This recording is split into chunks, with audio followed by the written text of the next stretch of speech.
Hi, my name is Mateo Vitir, My name's Ryan Grant, and welcome to the VGC. the Vitir and Gray Conference. So today's topic is that we'll be covering the divisions in the Eastern Conference of the NBA. First division will be the Atlantic Division, which will be covered by my co-host Ryan. Yeah, I'm going to be covering it mostly because Mateo's going to be doing hockey divisions in a later episode. And I generally have more knowledge of the NBA than him. Now, we're going to start with the Atlantic Division. And we're going to start from the teams that I think are going to go from worst to the best teams. So, of course, let's start with Brooklyn. They got D'Angelo Russell in a trade. Salary dumped by the Lakers. But they gave up Brook Lopez. Now, the team isn't absolutely terrible as most people would make them out to be. I think they can go anywhere between 27 and 40 wins. Because, simply put, Lopez could have had an effect such as the Ewing theory. He might support the Ewing theory. Now, for people that don't know what that is, the Ewing theory is basically, their definition is when a star player leaves a team, the team ends up getting better because of one reason or another. I think this could happen for Brooklyn because Brook Lopez is not the best defender or rebounder. But that's all. We'll figure that out during the season. Now, this team can actually be a playoff contending team if three things happen during this season. One, DeMarre Carroll can bounce back from his injuries and his terrible stint with the Toronto Raptors. Two, Alan Crabb can take a step forward as he was supposed to do last year with the Blazers. And three, D'Angelo Russell has a breakout year and shows that he can lead a team as a starting point guard. And I can't see all these things happening, so I'm going to go with around 30 wins. So just to stop you there, so you think the Nets will place around 13th in the Eastern Conference standings? Yeah, I'd say I think they're going to be last in the Atlantic Division. Yeah. But we'll talk more about my standings at the very end of the video. They'll do. So now we'll move over to the New York Knicks. Knickerbockers. Not much to talk about with them, really. They picked up Michael Beasley, who's an okay player, inefficient at times, but he can score you a couple points. Tim Hardaway Jr., they overpaid for, as the Knicks usually do. They picked up a journeyman Ramon Sessions, but they lost Derrick Rose and Justin Holiday. Justin Holiday, ironically enough, went right back to the Bulls. But Derrick Rose went to the Cavs, of course. And that will give Frank Ntilikina the starting spot. I think he is one of the most criticized rookies in the draft, and I don't think he deserves it. I feel like his stats do not pop off the charts simply because the EuroLeague and how it's played is completely different. They idolize ball movement more than the San Antonio Spurs do, which is saying something. So points and assists are much lower. But all in all, their team is solid with Ntilikina, Hardaway, Melo, Porzingis, and Noah. Now, Anthony, of course, is, as we all know, he's on the decline. He's been in trade talks for, feels like years now. And they're not going to stop until this offseason when he probably packs his bags and leaves. Kristaps, young player, very solid, has a lot of potential. I can't really say much about Kristaps because he'll be good in a couple of years. Joakim Noah, injury prone, can't play defense anymore. He hasn't been elite in the last 3 years. He's the most hated player in the league. So that's about basically a summary of Noah. The team isn't the best in the world. I think they could be around a 10 seed. I don't think they're making the playoffs, but they're not bad enough to be a 15. So I'm going to go with around 30 to 38 wins. That low for a Knicks team? The Knicks are not a good team. If you look at their rotation, their bench is even more disappointing than their starting lineup. So you're saying Melo won't... You think Melo will take a step back or step forward this season? I think he's going to take a step back. I think he's a better player than he leads on, but simply because he's been playing in a triangle offense that's been dead for years, it's hurt him. Luckily, Phil Jackson has left this offseason. He was fired. So maybe we can see a different side of Carmelo. All right, so let's move on to the next team, which is the Philadelphia 76ers. I don't know about you guys that's watching, but I trust the process. I think Joel Embiid is the real deal. I think he could be Hakeem Olajuwon. If the only problem with that is, can he stay on the court? But that's the case for Markelle Fultz and Ben Simmons as well. They have 3 of the top best prospects in the league, but they're all injury prone. Now, this team can go anywhere between 20 wins and 50 wins. They're depending on injuries. That's a big gap. It is a big gap, but injuries can hold them back. Well, we already know that Fultz is down. Well, not really. He only had an ankle injury in summer league. But that was projected, what? It was 6 to 8 weeks, correct? Yes, but he's healthy now. He's been in practices and everything. Ben Simmons is apparently looking really, really good. Joel Embiid, I haven't heard a whole lot of him in the offseason. They could be good. I think they're going to make the playoffs if healthy. But adding J.J. Redick and Amir Johnson as veterans on one-year contracts was a genius move. And having Dario Saric or Amir start, brilliant. Great idea. Who do you think will get the starting? I think Dario Saric or Amir Johnson? I feel like they're going to go with Amir simply because they can have more spacing on the bench. But Dario is the better player, no? You could say either or, but having a good 6-man, I think, is crucial to being a good team. So why don't they just put Saric at the 4 spot and then Amir Johnson at the 6 spot as a 6-man? Veteran presence. That's all. Fair enough. It could be either or, honestly, in my opinion.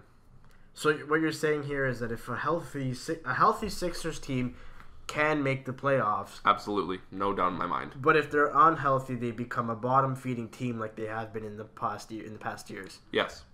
However, that wouldn't be a bad thing because they can get more picks. That's true, but Tanking's been really good for Philadelphia the last couple of years. Philadelphia is if you might consider it, the Edmonton Oilers of the NBA. Oh boy. They've had the top prospects of the past years. You know they have a ton of picks. Not as many as Boston maybe, but they still have a ton of picks that they've stockpiled. Speaking of Boston, that's next, but continue. They have a ton of picks and they're building through the draft. I think that they're done. I think personally, and maybe just to add another perspective to it, I think the Sixers will go between 35 and 40 wins. Healthy or unhealthy. I think just in general, they place between 35 and 40 wins. The only problem I see with that is if they don't have their 3 best players, which are all their rookies, then their best player is J.J. Redick. And that's not going to be a title contender or possibly even a playoff contender. But second in the division for me, I know it's going to get a lot of hate, but Boston Celtics. 17 championships. They have another great era ahead of them. But right now, they're still not they're about second best in the East or third best. So you don't think the Celtics place above the Raptors is what I'm hearing. Yes, and there's only one reason because of that. The team is so new. The team is new, yeah. There's a ton of new players, and there's only, I think, 3 or 4 players from last year's roster on that team. Marcus Smart, Al Horford, and there's a few others I can't name off the top of my head. Terry Rozier, one of them. And there's another one. Gerald Green, I think he remained, or did he leave? I'm not sure, but I don't think anyone really wants him at this point. But that's another video. So Boston almost has a completely new roster. They've got Gordon Hayward, Kyrie Irving. They have a lot of small forwards on their team. Marcus Morris. Jason Tatum. Again, Gordon Hayward. It's going to be interesting, but I do believe in the Boston head coach. I believe in Brad Stevens. I think he's a great coach. But we're going to have to see this team go through some growing pains to start the season. And I mean, even though they did add some great pieces, they also lost some as well. Isaiah Thomas, Jay Crowder, and the Brooklyn pick. Avery Bradley. Bradley, in the Morris trade. They They lost a lot of people. Kelly Olynyk, they lost to free agency. They made some very questionable trades this offseason and a lot of odd signings, but all in all, Boston's still one of the elite teams in the East. I'm going to say they're going to win about 50 games. So you don't think that they win more than 50? I think they can win up to 54. I personally, I'm going to counter that. I think the Boston places between 60 wins. It's between 58 and 64 wins. Whoa, okay. Cleveland won't even get that high, though. Well, Cleveland has an injured Isaiah Thomas now. Let's talk about Cleveland later. I don't think, simply because they're going to have to mesh, and they're going to lose a lot of games to start the season. Fair enough. But don't worry, Celtics fans, because your team will probably head right back to the conference finals. And that leaves us with the team at the top of the division. The Raptors. Toronto Raptors. Mateo's favorite nickname for them? The Toronto Craptors. They haven't been for the last couple of years, actually. They've been pretty consistent. Not the most playoff-ready team ever, with Kyle Lowry and DeMar DeRozan choking a lot. Now, I know I'm getting a lot of hate for calling them the Toronto Raptors. We are from Toronto, and, you're just supposed to support the hometown, but at the same time, I mean... It's hard. It's hard when the team makes decisions that don't make sense. And I don't agree with them letting go of a lot of players. Patrick Patterson. And PJ Tucker. Yeah, you need to sign your star players first, but is Kyle Lowry worth the $33 million? I mean, he said himself that he wanted to win a championship. In my opinion, Toronto's not the spot to win a championship. See, I think Lowry's worth the money, and he's only on for 3 years, which is perfectly fine considering that matches Kyle Lowry with DeMar DeRozan and Serge Ibaka. And after 3 years, all three of them can walk, and we can rebuild, or we're a title contender. They did pick up C.J. Miles, of course, who's a sharpshooter. K.J. McDaniels, who's a young player, and they drafted OG Anunoby. But they did trade the man on the bench, the beast point guard coming off the bench, Corey Joseph. Arguably the best backup point guard in the league. However, I think they trust in DeLon Wright to start playing more minutes. I think they see a lot of potential in him because of his length and his age. Now, where DeLon Wright, I mean, yeah, he's younger, but skill level-wise, is he the same level, or can he play at the same level as Corey Joseph? I don't think so. I think if you give him the chance, he could. I think even with the chance, he just falls short of it. And I think it's just because, he doesn't have that skill caliber. Not everyone is a LeBron James. Not everyone's, a Kevin Durant. Not everyone's a Steph Curry. But they don't need a Kevin Durant or a LeBron James. He's just a backup point guard. A lot of teams don't have good backup point guards. The Knicks last year had Brandon Jennings, for God's sakes. But the team, I think, is going to still rank as the second best team in the East because everyone knows each other on the team and they have good chemistry. I think they can win about, at the most, 56 wins. All right, so let's cycle through this division again. So you placed the Nets at 13th in the conference. That's bottom of the conference, yes. We'll cover that later on. Knicks, you placed where? They are, well, we're not going to talk about the standings at the moment. We're just going to talk about in the division. Fair enough. The Nets are the worst in the division. I think that's clear-cut, no debate. The Knicks... Second worst in the division? Yeah. Incompetent team. They have always underachieved, in my opinion. And they are going through a 40-year title drought. Next, you have the Sixers going third in the division. Third in the division, still making the playoffs. I trust the process. Maybe someone else doesn't, but I see a lot of upside in this team.